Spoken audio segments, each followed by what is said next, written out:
Hello friends, आज हम MPPSC mains के लिए एक नया टॉपिक लेकर आए हैं जिसमें हम डिस्कस कर रहे हैं मृदा के बारे में। हमने इसका एक वीडियो पहले बना के डाला है जिसमें मृदा, उसके प्रकार एवं मध्य प्रदेश में विभिन्न स्थानों पर पाई जाने वाली मिट्टियों के बारे में जानकारी दी। आज हमने जो वीडियो बनाया है इसमें हम पेपर 1 के पार्ट बी में एक टॉपिक है मृदा 2.4, उससे रिलेटेड टॉपिक्स को कवर किया है। मेंस में इस तरह के क्वेश्चंस पूछे जाते हैं तो हमने आंसर ड्राफ्टिंग के लिए कुछ नोट्स बनाए हैं जो हम आपके साथ शेयर कर रहे हैं। सबसे पहले हम स्टार्ट कर रहे हैं मृदा की डेफिनेशन से। तो मृदा क्या होती है? ये भूमि की ऊपरी परत और किससे बनती है? चट्टानों के विखंडन से, वनस्पति व जीवों के सड़ने गलने से व जलवायु परिवर्तन से। तो मृदा पर अगर शॉर्ट नोट लिखने को आता है 3 मार्क्स में तो हम इस प्रकार से लिख सकते हैं। अब मृदा में 2 प्रकार के गुण, भौतिक एवं रासायनिक। तो मृदा के भौतिक गुण कौन कौन से हैं? एक तो उसका गठन। तो मृदा का गठन होता है रेत, सिल्ट और मृत्तिका से मिलकर, और इन्हीं की मात्रा निश्चित करती है कि मृदा का प्रकार क्या होगा। दूसरा उसका रंग, और तीसरा है उसकी संरचना।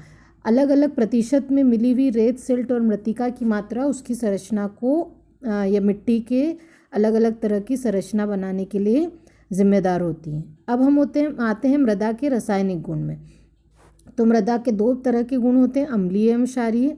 अम्लीय में चूने की मात्रा कम होती है एवं क्षारीय में चूने की मात्रा अधिक होती है। तो हमको यहाँ पे उदाहरण भी लिखने हैं। जब एग्ज़ाम में हम मध्य प्रदेश के उस भाग का नाम लिख देंगे जहाँ पर अम्लता की जो कि अम्लीय मिट्टी है और जहाँ पर क्षारीय पाई जाती है, तो दोनों स्थानों के नाम हम उदाहरण के साथ लिख देंगे। अब नेक्स्ट है मृदा निर्माण के कारण। तो मृदा निर्माण के कारक, जो जिस भी प्रकार की मिट्टी बनती है उसमें सबसे पहला कारक होता है उसका जनक पदार्थ। किस जगह पर उस मिट्टी का निर्माण हो रहा है, पैतृक शैल, वो उसके लिए काफ़ी जिम्मेदार होती है। दूसरा होता है जलवायु। तीसरा उसमें उपस्थित जैविक पदार्थ। तो जैविक पदार्थ 2 तरह के होते हैं, एक तो वनस्पति और दूसरा होता है कीटाणु। तो वनस्पति जो पेड़ पौधे एवं जो जीव जंतु उसमें ज़मीन के अंदर चले जाते हैं, तो कीटाणुओं के द्वारा उनको सड़ाने गलाने की प्रक्रिया जो कहलाती है उससे ह्यूमस बनता है। अब जो कीटाणु होते हैं वे ह्यूमस पर ही जीवित रहते हैं, और अगर जिस स्थान पर गर्मी ज़्यादा होती है तो गर्मी ज़्यादा होने से वहाँ पर ह्यूमस, जो ह्यूमस है उसकी कमी होगी, और जहाँ ठंडे स्थान होंगे वहाँ पर कीटाणु कम एक्टिवेट होते हैं। नेक्स्ट है स्थलाकृति। जहाँ जिस जगह पर हम रहते हैं वहाँ की स्थलाकृति पहाड़ी है, समतल है, मैदानी है, उस हिसाब से मृदा निर्माण होता है, क्योंकि मृदा निर्माण में बहुत सारे कारक जिम्मेदार होते हैं। फिर है विकास की अवधि और है भूमिगत जल। तो ये सारे कारक जो हैं, आपको जब आप आंसर लिखेंगे तो इनको मार्क्स के हिसाब से 6 मार्क्स में या 15 मार्क्स में लिखना होगा। 15 मार्क्स में जब भी क्वेश्चन आता है तो एक क्वेश्चन नहीं आता है, अगर आप उस क्वेश्चन को ध्यान से देखें तो उसमें कम से कम 2 या 3 क्वेश्चंस छुपे होते हैं। अब हम नेक्स्ट टॉपिक लेते हैं इसी में। अब मृदा का संगठन। तो मृदा जो होती है वो किस प्रकार की से बनी होती है? उसमें खनिज पदार्थ होते हैं, उसमें ह्यूमस होता है, उसमें जल होता है, उसमें वायु होती है और उसमें सूक्ष्म जीव होते हैं।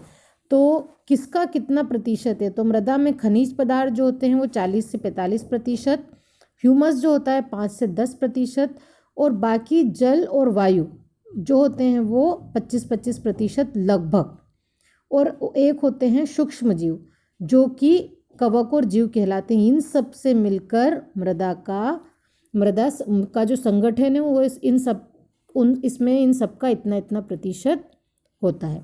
अब ये ह्यूमस, अगर ये डेफिनेशन आती है, कभी कभी 3 मार्क्स में क्वेश्चन आ जाता है, मृदा पे ह्यूमस पे आ चुका है पुराने सालों में। तो मृदा में वनस्पतियों व जीवों के सड़े गले अवशेषों को या जैविक पदार्थों को हम क्या कहते हैं?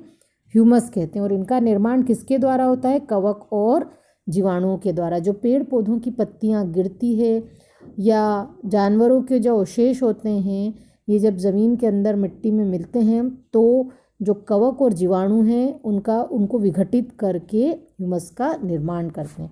अब हम देखते हैं अम्लीय और क्षारीय मृदा। तो अम्लीय मृदा में H2 आयनों की मात्रा अधिक होती है और क्षारीय मृदा में पोटेशियम और सोडियम ऋण आयनों की मात्रा अधिक होती है। क्या याद रखना है हमको? अम्लीय मृदा में हाइड्रोजन आयनों की मात्रा अधिक होती है और क्षारीय मृदा में पोटेशियम और सोडियम के ऋण आयनों की मात्रा अधिक होती है। जो उदासीन मृदा होती है उसका पीएच मान 7 होता है, अम्लीय मृदा का पीएच मान 7 से कम होता है और क्षारीय मृदा का पीएच मान 7 से अधिक होता है। अब आगे चल के देखेंगे क्षारीय मृदा और लवणीय मृदा, दो तरह की और चीज़ें हम पढ़ेंगे। अब पौधों की वृद्धि के लिए बेस्ट पीएच मान क्या होता है? वो होता है 6 से 7.5। अब अगर हम एक शॉर्ट नोट देखें, ये वनडे एग्जाम में पूछ सकते हैं कि सर्वाधिक लवणीय भूमि भारत में कहाँ पाई जाती है, तो वो है गुजरात। और जो अम्लीय मृदा होती है वो चाय बागानों के लिए उपयुक्त होती है। अब हम नेक्स्ट पे आ रहे हैं, मृदा परिच्छेदिका। तो मृदा परिच्छेदिका का मतलब क्या है? मृदा की परतों के विन्यास को ही हम मृदा परिच्छेदिका कहते हैं। अब अगर हम इस डायग्राम को देखें तो इसमें 4 भाग हैं। सबसे पहला है क, इसको कहा जाता है मृदा या क संस्तर। दूसरा है ख संस्तर, तीसरा है ग और चौथा है घ। तो इसमें अगर आप देखेंगे तो यहाँ पर सबसे पहले मृदा होती है, फिर उपमृदा होती है जिसमें चिकनी मिट्टी, बालू आदि चीज़ें होती है, फिर 3rd नंबर पे और 4th नंबर पे जनक शेल होती है और अवशेष होते हैं। ये 4 चीज़ें मिलके जो होती हैं क्या बनाती हैं? सबसे पहले है ऊपरी मृदा, फिर उपमृदा, फिर अधः स्तर और है आधारी शेल। ये 4 चीज़ें मिलकर जो परतें हैं, विन्यास है, वो क्या कहलाता है? मृदा परिच्छेदिका। जब मेंस में आता है तो आपको क्या करना है? इन सब के बारे में डिटेल में लिखना है और आगे चल के हम इसकी PDF प्रोवाइड करेंगे जिसमें हम इसके बारे में डिटेल में और इन्फॉर्मेशन देंगे। तो बस इतना याद रखना है, इसमें 4 संस्तर होते हैं। पहला ऊपरी मृदा, दूसरा उपमृदा, तीसरा अधः स्तर और चौथा होता है आधारी शेल। अब हम आते हैं पोषक तत्व एवं उर्वरता। अगर हम मिट्टी की बात कर रहे हैं तो डेफिनेटली हम उसकी पोषक तत्वों की भी बात करेंगे। तो पोषक तत्व एवं उर्वरता क्या होती है? ऐसी क्षमता जो फसलों के एक निश्चित उत्पादन प्रदान करने में समर्थ होती है। हमने जितना बीज बोया है उस हिसाब से हमें फसल का उत्पादन प्राप्त हो रहा है, तो इसका मतलब है कि हमने उसमें जो पोषक तत्व इस्तेमाल किए हैं वो सही किए हैं और हमारी जो भूमि है वह उर्वर है। नाइट्रोजन एवं कैल्शियम, फास्फोरस की निश्चित मात्रा में उपस्थिति आवश्यक होती है। हम ऐसे तो बहुत सारी चीज़ों की आवश्यकता होती है हमारी मिट्टी को उपजाऊ बनाने के लिए, पोषक बनाने की, लेकिन जो नाइट्रोजन है और कैल्शियम है इसकी उपस्थिति आवश्यक होती है। ऐसे मृदा में 16 आवश्यक पोषक तत्व होते हैं। किसी की अधिक मात्रा में आवश्यकता होती है और किसी की सूक्ष्म मात्रा में। तो अधिक मात्रा में जिनकी आवश्यकता होती है वो कौन से हैं? Carbon, hydrogen, oxygen, nitrogen, phosphorus, potassium, calcium, magnesium और गंधक। जब एग्ज़ाम में लिखने को आता है तो हम इसका चार्ट अगर याद रखने की कोशिश करेंगे तो मार्किंग अच्छी होती है।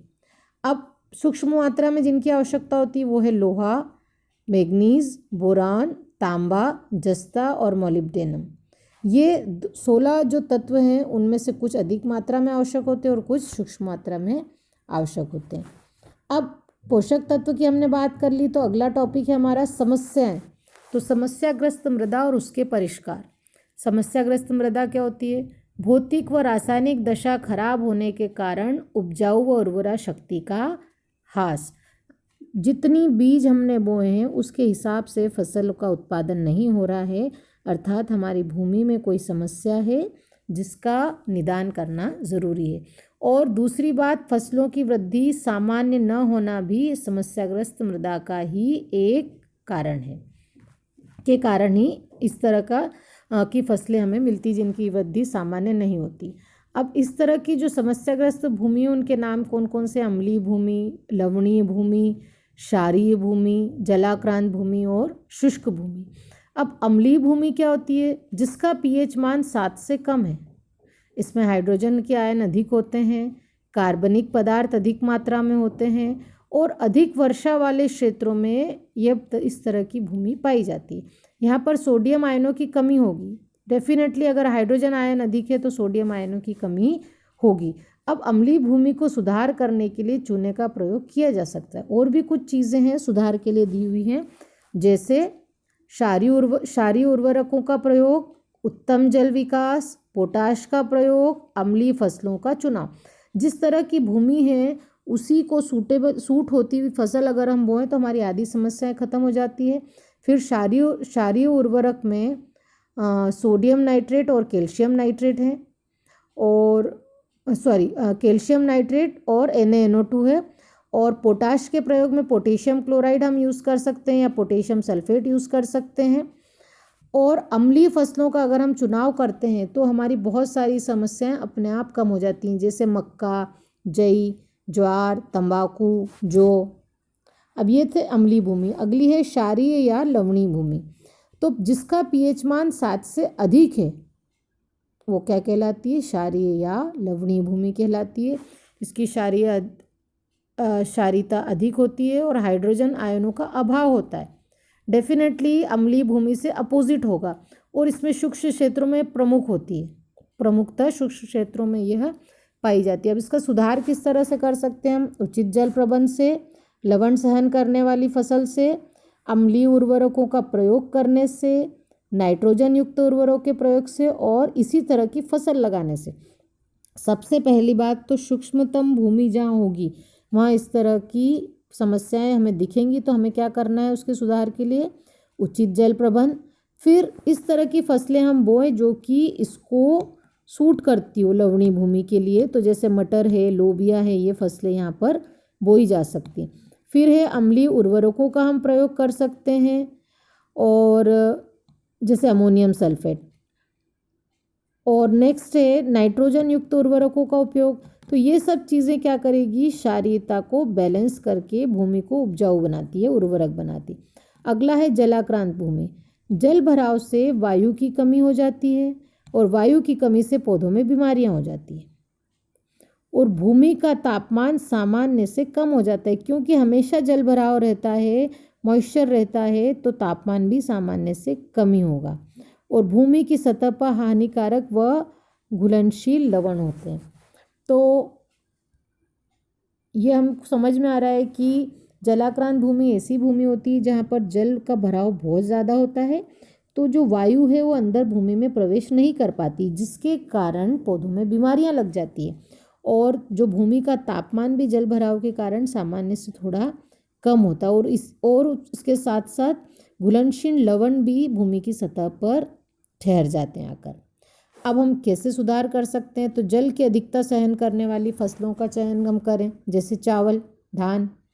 समय समय पर बुआई और रोपाई करें, और बुआई की सही विधि और तकनीक का उपयोग करना बहुत ज़रूरी है, क्योंकि ये जो जलाक्रांत भूमि होती है वहाँ पर हमको बहुत देखभाल की ज़रूरत होती है, अन्यथा हमारी फसल पूरी तरह से खराब हो सकती है।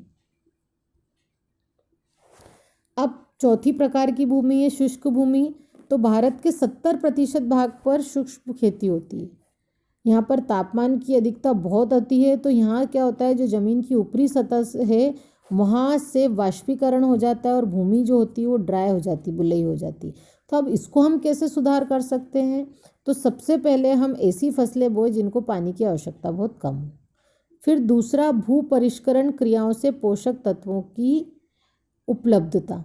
फिर हम इस तरह की क्रियाएं अपनाएं जिससे पोषक तत्व उपलब्ध हो पाए भूमि को। फिर समतल खेत करें ताकि पानी इधर उधर बह न पाए, जितना पानी हम भरें उसी खेत के उपयोग में आए। शीघ्र बढ़ने व गहरी जड़ों वाली फसलों का चयन करें। गहरी जड़ें फसलों की होगी तो फसलें जड़ें ज़मीन के अंदर तक रहेगी और ज़मीन की नमी से फसलें हमेशा अच्छी रहेगी। फिर खरपतवार का नियंत्रण हम करें और संतुलित मात्रा में उर्वरक का अगर प्रयोग किया जाए तो सूक्ष्म भूमि में भी हम बहुत अच्छी तरह से फसलों का उत्पादन कर सकते हैं। तो हमने 4 प्रकार की समस्याग्रस्त भूमि देखी, अम्लीय, क्षारीय या लवणीय भूमि, जलाक्रांत भूमि और लास्ट है सूक्ष्म भूमि।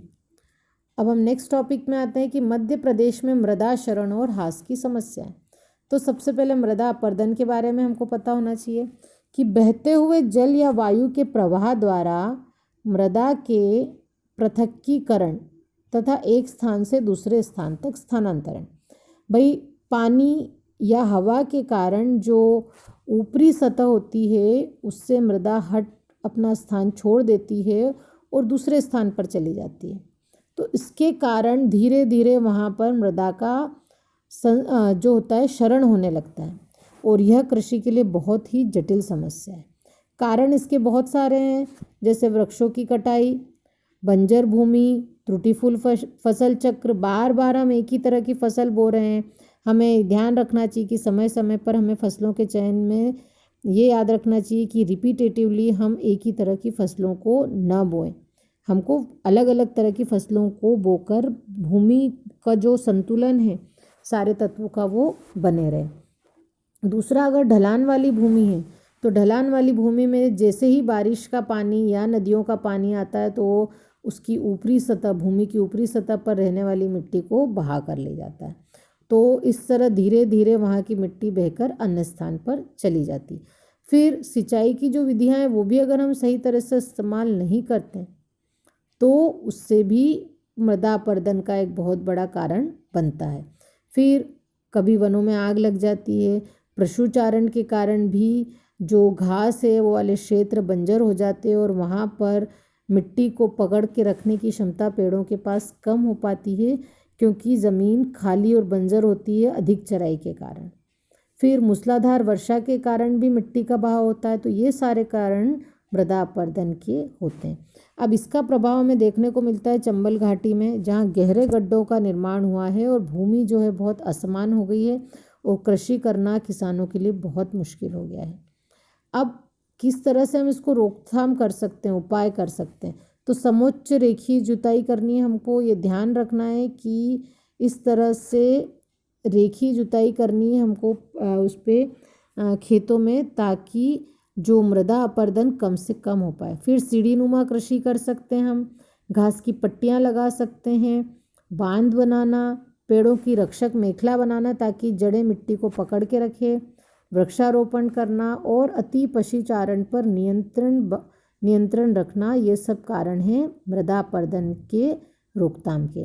तो ये जो टॉपिक था मेंस के लिए बहुत इम्पोर्टेंट है, इसमें बहुत सारे क्वेश्चंस बनते हैं। तो पहले हमने जो इसके पहले एक वीडियो डाला है मध्य प्रदेश की मिट्टियाँ, वो पढ़ें। वो एक जनरल टॉपिक है, मिट्टी, उसके प्रकार एवं भिन्न भिन्न क्षेत्रों में पाई जाने वाली मिट्टियाँ। अब इसमें मृदा अपरदन, मृदा का क्षरण सुधारने के उपाय, मृदा की जो अलग अलग तरह की भूमि होती है समस्याओं की, उन सब का हमने अध्ययन किया है।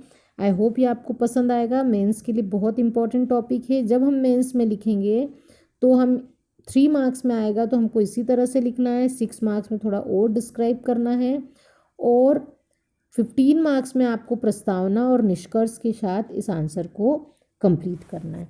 Thank you.